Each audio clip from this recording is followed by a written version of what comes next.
নবাব সিরাজউদ্দৌলা বাংলার ইতিহাসের সেই অমোঘ নাম, যিনি অল্প বয়সে বাংলার নবাব হিসেবে সিংহাসনে বসেন এবং অল্প সময়ে ইতিহাসের পাতায় অমর হয়ে থাকেন।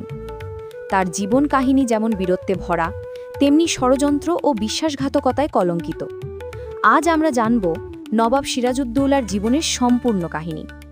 সিরাজউদ্দৌলার জন্ম ১৭৩৩ খ্রিস্টাব্দে মুর্শিদাবাদের নবাব আলীবর্দী খানের পরিবারে।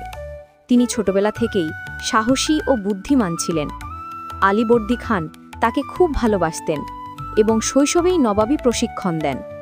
যুদ্ধ কৌশল, প্রশাসন ও নেতৃত্বের শিক্ষা সিরাজ অল্প বয়সেই অর্জন করেন। ১৭৫৬ সালে আলীবর্দী খানের মৃত্যুর পর মাত্র ২৩ বছর বয়সে সিরাজউদ্দৌলা বাংলার নবাব হন। এত অল্প বয়সে নবাব হয়ে বিশাল এক সাম্রাজ্য সামলানো তার জন্য সহজ ছিল না। তবুও তিনি দৃঢ়চিত্তে শাসন শুরু করেন এবং ব্রিটিশ ইস্ট ইন্ডিয়া কোম্পানির বাড়তে থাকা ক্ষমতার বিরুদ্ধে দাঁড়ানোর সংকল্প নেন।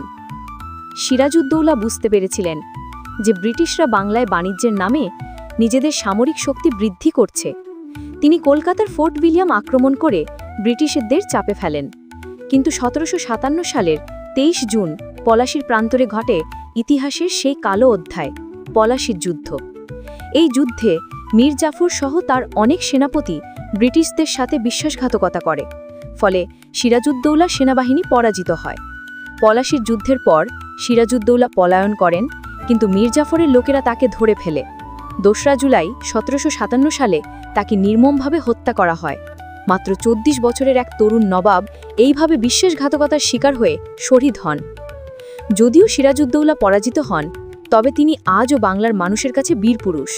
তিনি স্বাধীনতার জন্য যে লড়াই শুরু করেছিলেন, তা পরবর্তীতে ভারতীয় স্বাধীনতা সংগ্রামের বীজ বপন করে।